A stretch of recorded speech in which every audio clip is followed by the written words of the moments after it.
Bismillahirrahmanirrahim. Assalamualaikum warahmatullahi wabarakatuh. Selamat pagi dan salam sejahtera untuk kita semuanya. Perkenalkan, nama saya Sunardi, dosen program studi S1 Sistem Informasi Fakultas Teknik Universitas Nahdlatul Ulama Nusa Tenggara Barat. Pada kesempatan ini, saya akan membahas salah satu mata kuliah yang saya ampu, yaitu mata kuliah Sistem Pendukung Keputusan. Video ini dibuat untuk memenuhi salah satu persyaratan sertifikasi dosen gelombang 1 tahun 2026, yaitu pernyataan diri dosen dalam unjuk kerja Tridharma Perguruan Tinggi PDD UKT PT, khususnya pada aspek pengajaran. Mata kuliah Sistem Pendukung Keputusan merupakan mata kuliah wajib bagi mahasiswa semester 6 pada program studi S1 Sistem Informasi Fakultas Teknik Universitas Nahdlatul Ulama Nusa Tenggara Barat dengan kode MK 3263006, memiliki bobot 3 SKS yang ditempuh selama 1 semester dengan asesmen terakhir berupa proyek. Mata kuliah Sistem Pendukung Keputusan bertujuan membekali mahasiswa dengan pengetahuan dan pemahaman mengenai konsep, metode, model, dan implementasi sistem pendukung keputusan untuk membantu pengambil keputusan pada permasalahan semi terstruktur dan tidak terstruktur. Materi meliputi konsep dasar Decision Support System, Multi-Criteria Decision Making, metode AHP, SAW, TOPSIS, dan WP. Elektre, serta implementasi aplikasi pendukung keputusan menggunakan perangkat lunak dan studi kasus nyata. Capaian pembelajaran lulusan atau CPL yang dibebankan pada mata kuliah ini meliputi 1. Mampu menerapkan konsep dan prinsip sistem informasi untuk menyelesaikan masalah organisasi. 2. Mampu menganalisis, merancang, dan mengimplementasikan solusi berbasis teknologi informasi. Yang ketiga, mampu menggunakan metode kuantitatif dan komputasional dalam pengambil keputusan. Yang keempat, mampu berkomunikasi dan bekerja sama dalam tim secara profesional. Adapun capaian pembelajaran mata kuliah atau CPMK meliputi kemampuan memahami, yang pertama, memahami konsep, karakteristik, dan komponen sistem pendukung keputusan. Menganalisis permasalahan pengambil keputusan menggunakan berbagai metode DSS. Yang ketiga, mengimplementasikan metode MCDM pada studi kasus nyata. Yang keempat, merancang prototipe sistem pendukung keputusan berbasis komputer. Yang kelima, mengevaluasi hasil pengambil keputusan dan memberikan rekomendasi. Sistem pembelajaran dilaksanakan secara sinkronus dan asinkronus. Pembelajaran sinkronus dilakukan secara tatap muka di kelas, sedangkan pembelajaran asinkronus dilakukan melalui sistem e-kampus Universitas Nahdlatul Ulama Nusa Tenggara Barat. Pembelajaran dilaksanakan selama 16 minggu, terdiri atas pencapaian materi, ujian tengah semester pada minggu ke-8, serta ujian akhir semester pada minggu ke-16. Evaluasi pembelajaran terdiri atas 4 komponen, yaitu kehadiran, tugas individu atau kelompok, ujian tengah semester, serta ujian akhir semester berbasis proyek. Adapun bobot penilaian meliputi kehadiran sebesar 20%, tugas 20%, UTS 30%, dan UAS 30%, sehingga total bobot penilaian mencapai 100%. Demikian informasi yang dapat saya sampaikan terkait mata kuliah Sistem Pendukung Keputusan untuk mahasiswa program studi S1 Sistem Informasi Fakultas Teknik Universitas Nahdlatul Ulama Nusa Tenggara Barat. Berikut adalah cuplikan pertemuan sinkronus tatap muka di kelas. Selamat menyaksikan. Bismillahirrahmanirrahim. Assalamualaikum warahmatullahi wabarakatuh. Baik, pada siang hari ini kita akan sama-sama belajar untuk mata kuliah kita Sistem Pendukung Keputusan. Sebelum kita mulai perkuliahan pada siang hari ini, marilah kita berdoa. Berdoa mulai. Ya, sudah selesai. Ya, untuk pertemuan pada siang hari ini, Bapak sudah informasikan kita akan belajar mengenai metode SAW. Apa itu metode SAW? Nanti akan Bapak jelaskan ya. Sebelum itu, mungkin ada pertanyaan untuk pertemuan minggu kemarin, yaitu metode AHP, ya kan? Ada nggak untuk pertemuan kemarin metode AHP? Nggak ada. Baik, bisa kita lanjutkan untuk metode SAW atau Simple Adaptive Weighting ya. Apa itu SAW? Ya, metode Simple Adaptive Weighting atau SAW sering juga dikenal istilah metode penjumlahan terbobot. Konsep dasar metode SAW adalah mencari penjumlahan terbobot dari rating kinerja pada setiap alternatif pada semua atribut. Metode SAW membutuhkan proses normalisasi matriks keputusan atau X ke suatu skala yang dapat diperbandingkan dengan semua rating alternatif yang ada. Ya, ini adalah salah satu metode yang dipelajari pada umumnya untuk mata kuliah sistem pendukung keputusan ya. Lanjut. Nah, yang harus diperhatikan di sini kayak kemarin kalau AHP kan untuk bobotnya itu 1 sampai 9 kan. Nah, kalau di sini itu nanti bisa dipakai 1 sampai 5, 0,0 sampai 1 sampai 100 untuk penilaiannya ya. Nah, yang harus diperhatikan ini untuk kedepannya untuk minggu-minggu selanjutnya itu ada namanya benefit dan cost. Jadi untuk menyelesaikan metode SAW ini adapun rumusnya RIJ X EIJ dibagi max EIJ. Ini untuk apa? Kalau dia beratribut benefit. Sedangkan untuk rumus yang cost, RIJ sama dengan min XIJ dibagi dengan XIJ. Adapun untuk keterangannya itu RIJ, rating kinerja ternormalisasi, selanjutnya max, XIJ, nilai maksimum dari setiap baris atau nilai minimum dari setiap baris. Kalau untuk kolom XIJ-nya baris dan kolom dari matriks. Lanjut, atau ada pertanyaan? Ya, silakan. Untuk saudara Jayid ya, apa pertanyaan?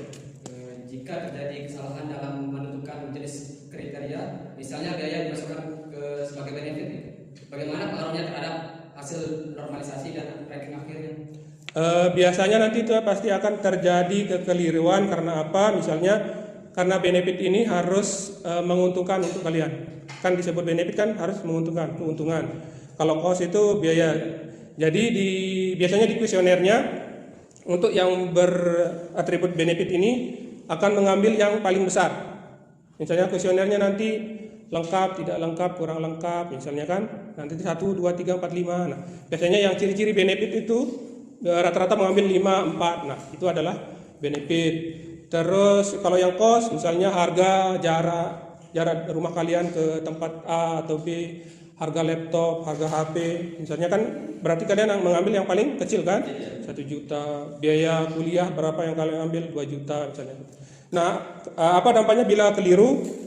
Maka akan salah di perankingannya. Yang seharusnya karena dia benefit ternyata kalian hitung cost, nanti kan akan tidak menguntungkan, akan intinya salah perhitungannya ya.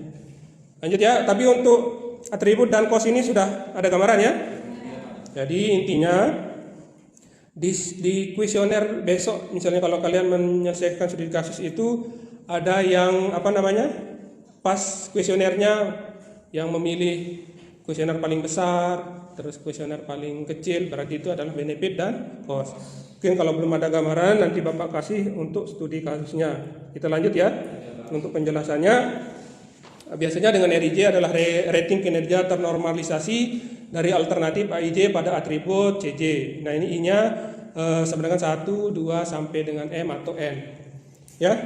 Di mana untuk rumusnya ya, P sama dengan sigma WJ dikali RIJ. Jadi ini dipakai untuk menyelesaikan rumus dari SAW, metode SAW ya. Di mana P nilai akhir dari alternatif, WJ bobot yang telah ditentukan, RIJ normalisasi matriks, dan nilai P yang lebih besar mengidentifikasi bahwa alternatif menjadi alternatif pilihan. Jadi di AHP kan kemarin lumayan panjang tuh ya kan perhitungannya, tahap-tahapnya. Nah, setelah kalian melakukan normalisasi di SAW ini nanti setelah memasukkan rumus yang ini W dikali R dan nilai yang paling besar itu, nah bisa disimpulkan bahwa itu yang menjadi kandidat atau nomor 1 di perhitungan kalian ya. Lanjut ya. Bapak sudah menekankan tadi di metode SAW ini berbeda dengan metode HP. Jadi untuk menyelesaikan metode SAW ini kita mempunyai 4 tahap. Yang pertama menentukan kriteria dan alternatif. Yang kedua memberikan bobot kepada masing-masing kriteria. Yang ketiga membuat matrik keputusan dan normalisasi. Yang keempat melakukan rankingan berdasarkan nilai terbesar ya. Jadi cuma 4 tahapannya kalau di metode SAW. Next. Nah ini untuk penjelasannya, menentukan kriteria-kriteria yang akan dijadikan acuan dalam pengambilan keputusan.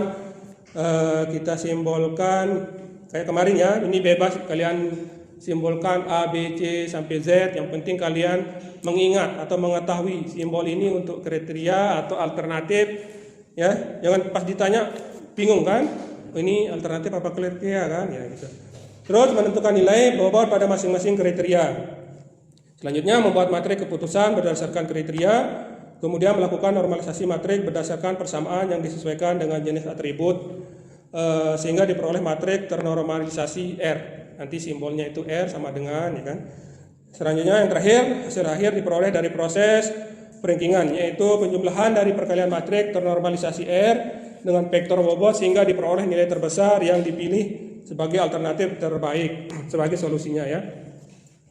Mungkin karena ini masih rumus, masih penjelasan, belum ada gambaran ya. Bapak akan lanjutkan ke studi kasus saja. Jadi untuk menyelesaikan metode SAW ini kita mempunyai studi kasus. Di sini ingin mencari tempat bimbingan belajar bagi pelajar atau mahasiswa. Di sini kebetulan pelajar SMA ingin mencari tempat bimbingan belajar ya. Adapun kriterianya ada 4. Yang pertama biaya, yang kedua lokasi, terus fasilitas dan kualitas. Nah ini kebetulan untuk studi kasusnya contohnya ini C1 itu untuk biaya, C2 untuk lokasi, C3 untuk fasilitas, C4 untuk kualitas pengajar ya. Nah dari keterangan ini sebenarnya sudah bisa disimpulkan mana yang benefit, mana yang cost. Dari C1 atau biaya itu keterangannya seberapa banyak biaya untuk bimbingan untuk bimbelnya. Kalian cari yang paling murah apa yang paling mahal? Murah. Nah sudah kelihatan itu kan. Tapi kan Pak ada yang paling mahal ya silahkan saja ya kan. Terus C2 lokasi, seberapa jauh lokasi tempat bimbingan belajar dari rumah. Nah ini kira-kira. C3 fasilitas, seberapa lengkap fasilitas tempat bimbingan belajar. Nah ini kan lengkap kayak tadi kan. Atau tidak mau ada fasilitasnya, silakan pilih ya kan mana yang akan dipilih. Selanjutnya C4 kualitas pengajar. Nah, dilihat dari gelar akademik para pengajar di tempat bimbingan belajarnya. Misalnya ngajar nanti. Nah untuk di studi kasus ini dia menggunakan pilihan range-nya nilainya 1 sampai 5. Yang Bapak informasikan tadi dari awal itu untuk metode SAW bisa menggunakan 1 sampai 100, 0 sampai 1 silakan ya. Yang penting jangan dicampur. Misalnya nanti ada yang 0,1 tiba-tiba nilainya 100 ya kan. Ada yang 100 tiba-tiba nilainya 0, ya kan. Harus yang misalnya 0,1 ya udah 0,1 atau 1 sampai 100 jangan pakai koma ya. Next. Nah, untuk kriteria biaya ya kan? Jadi di sini penjelasannya tadi kayak ini, biaya itu semakin kecil biayanya semakin bagus, ya kan? Nah, seperti ini untuk kasusnya. Di sini ada biaya dari kurang lebih 1.500.000 sampai 2.500.000 sampai dengan lebih besar sama dengan 3 juta atau 3.500.000 ke atas. Yang akan kalian pilih dari angka yang kanan berapa? 2. Berarti kalian yang kalian pilih yang paling kecil berarti kan? Yaitu kurang lebih sama dengan 1,5 juta untuk biaya ya. Nah, itu yang harus kalian perhatikan di metode SAW dan selanjutnya ini ya. Karena kalian pilih kecil berarti ini nanti akan masuk kategori apa? Biaya atau cost. Yang harus diperhatikan kan? Karena C1 adalah cost. Rumusnya yang harus diperhatikan nanti kan? Karena tadi berbeda. Kalau dia cost dan benefit rumusnya kan berbeda ya. Next. Kriteria lokasi. Kalau untuk penjelasannya di sini semakin dekat jaraknya maka semakin baik ya. Jadi kalau dipikir-pikir secara logika kan, kalau tempat bimbingan belajar kalian semakin dekat maka semakin bagus kan. Nah, untuk kuesionernya seperti ini. Jadi kurang lebih sama dengan 5 km, terus 5 sampai 10 km, terus 10 sampai 15 km dan lebih dari 15 km. Nah, berarti C2 termasuk apa? Termasuk cost. Ingat ya. Nah, itu harus kalian tandain. Lanjutnya ya. Kriteria fasilitas. Nah, untuk penjelasannya itu kan kita pengen tempat bimbingan belajar itu semakin lengkap fasilitasnya semakin bagus, ya kan? Nah, untuk kuesionernya tidak lengkap, cukup lengkap, sangat lengkap. Mana yang kalian akan ambil? 5. Kenapa 5? Berarti ini termasuk apa? Kriteria apa? Benefit ya. Jadi udah dari 3 kriteria ini udah mulai menemukan perbedaannya. Pas yang kalian isi kecil kayak tadi kan 1, 2 itu kecil-kecil. Yang sekarang ini ambil yang besar ya kan, yang sebelah kanan ini nilainya 5 ya kan. Nah, ini sudah termasuk kriteria dari benefit ya. Lanjut, kriteria kualitas pengajar. Nah, ini juga tentu kita ingin mencari tempat bimbingan dengan pengajar yang berkualitas ya kan. Nah, seperti ini misal contohnya lulusan D1 sampai D3 3. Terus lulusan S1, lulusan S2 5 ya kan. Kira-kira C4 termasuk kriteria apa? Benefit. Kenapa?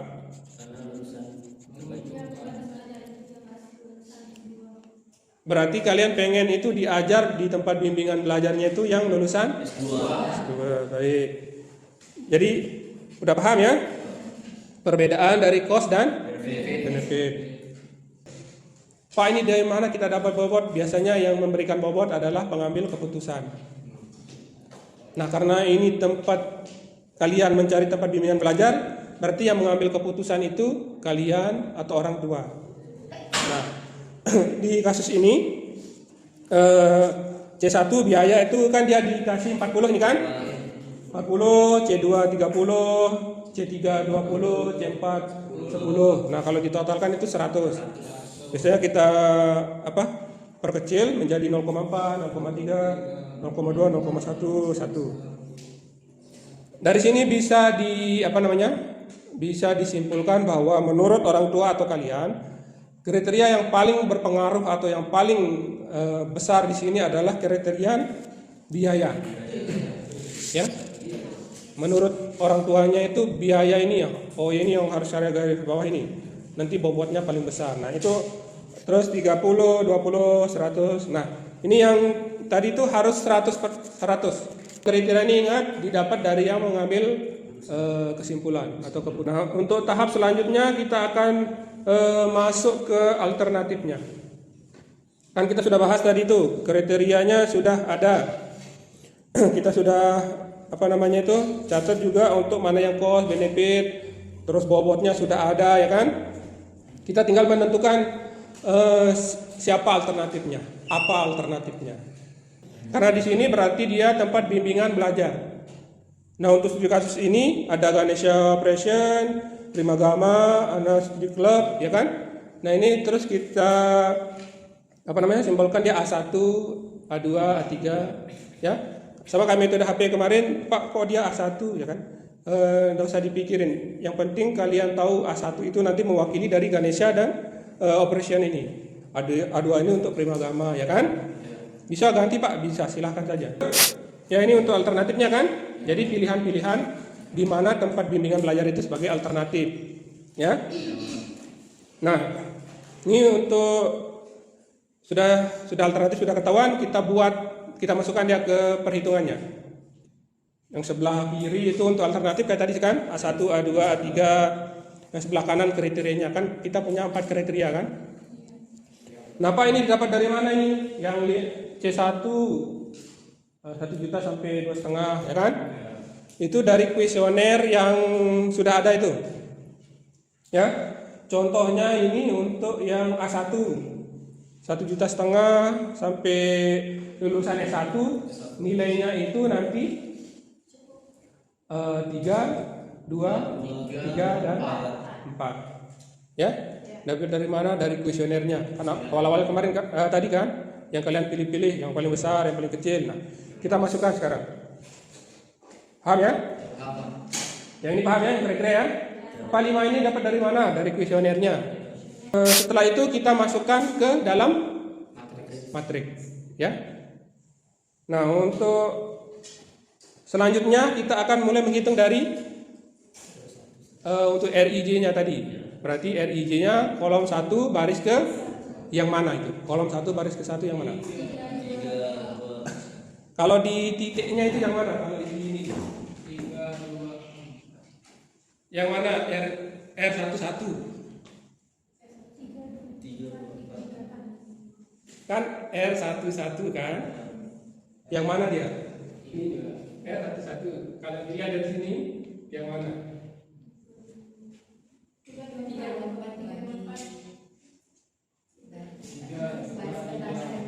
Kan ini R3 kan? Baris 1 kolom 1 kan? Kalau di sini yang mana baris 1 kolom 1? 3. Kok disebut 3, 2, 4? 3 aja. Ya? R11 yang berarti yang 3. Ini R1 berapa ini? R12. Terus? R13. Yakin? Terus kalian masukkan, kalau sudah tahu kan tadi kan titiknya kan 3 kan? Ingat dia itu termasuk kriteria apa?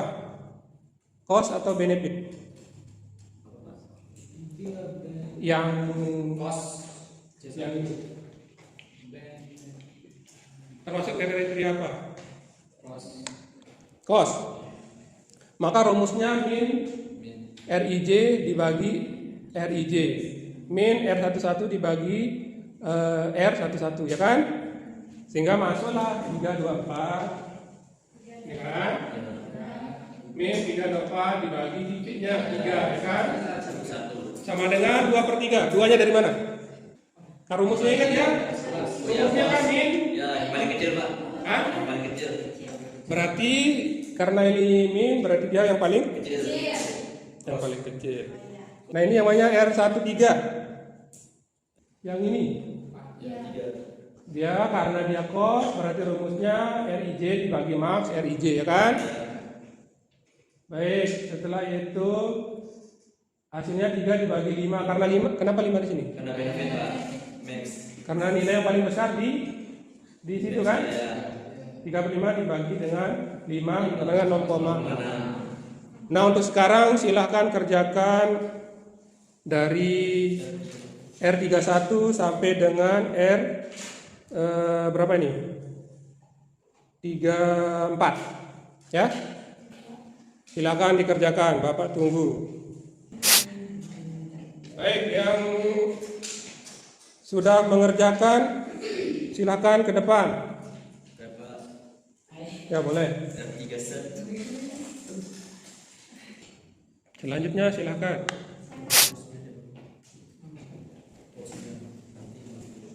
Selanjutnya siapa? Ya, untuk yang terakhir. Silakan. Ya, baik, terima kasih. Ada yang beda dari hasil pengerjaan teman-temannya? Tidak ada, sama. Ya.